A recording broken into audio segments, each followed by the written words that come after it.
Hello friends, आज मैं आपके साथ स्टैटिस्टिक्स का एक और टॉपिक लेके आया हूँ। टॉपिक का नाम है difference between primary data and secondary data.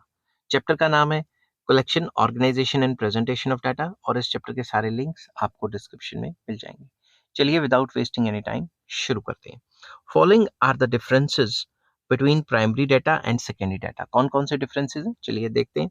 First आ जाता है डिफरेंस इन ओरिजिनलिटी। आपको सबको पता है प्राइमरी डाटा पहली बार इकट्ठा किया गया है तो वो ज्यादा ओरिजिनल होगा। समझ गई बात। Primary data are original in character, क्योंकि पहली बार इकट्ठा किया। They are first hand data as they are collected by the investigator himself from the source of their origin. जो प्राइमरी डाटा है वो पहली बार इकट्ठा किया जाता है और जो सोर्स ऑफ ओरिजिन है, जहां से डाटा हमें मिलना है, वहीं से इकट्ठा किया जाता है। On the other hand secondary data on the other hand are not original. वो सेकेंडरी डाटा ओरिजिनल नहीं होते। They are collected by some other person और एजेंसीज। वो तो पहले से किसी और पर्सन ने, इन्वेस्टिगेटर ने या किसी और एजेंसी ने इकट्ठा किया होगा। They are also called second hand data. तो उनको ओरिजिनल डाटा नहीं कहा जाता, उनको सेकेंड हैंड डाटा कहा जाता है। सेकेंड पॉइंट आ जाता है डिफरेंसेस या डिफरेंस इन सूटेबिलिटी। जो प्राइमरी डाटा है वो आपने पहली बार इकट्ठा किया था, तो वो आपके पर्पज या मकसद को ज्यादा सूटेबल रहेगा, ज्यादा सूट करेगा। समझ के बाद सेकेंडरी डाटा इतना ज्यादा सूट नहीं करेगा। Primary data are expressly collected by the investigator for the predetermined objective। जो भी प्राइमरी डाटा है, वो जो इन्वेस्टिगेटर है उसका जो मकसद होता है, प्री डिटर्मिन ऑब्जेक्टिव जो उसका होता है, उसके हिसाब से इकट्ठा किया जाता है। Therefore these data need not to be adjusted for the concern study. तो जो भी वो स्टडी कर रहे हैं उसके लिए उसको एडजस्ट करने की जरूरत नहीं है, क्योंकि डाटा का जो डाटा इकट्ठा करने से पहले उसे पता था क्या मकसद है, उसी मकसद से डाटा इकट्ठा किया गया। However these data may be used by other agencies as secondary data. तो इन डाटा को जो बाकी एजेंसीज यूज करेंगी तो उनके लिए तो सेकेंडरी डाटा हो गया ना। But the purpose of collection of data by the primary agencies may be different from the purpose of the users of these data as secondary data.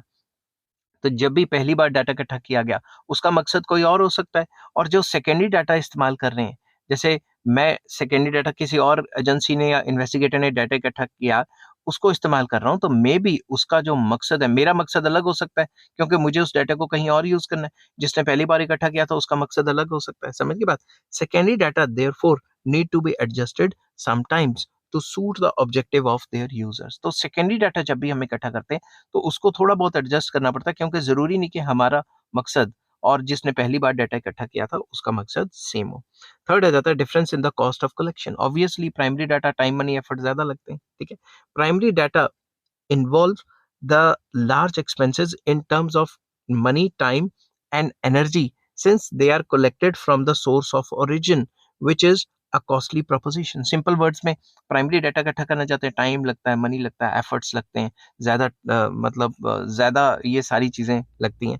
दूसरी तरफ on the other hand secondary data are less expensive to collect, since they are simply obtained from journals, reports, government publications and other sources। तो secondary data इकट्ठा करना इतना ज्यादा जो है costly नहीं पड़ता, क्योंकि ऑलरेडी किसी और ने डाटा इकट्ठा किया हुआ है, हमें तो उसको कॉपी ही करना है। समझ की बात।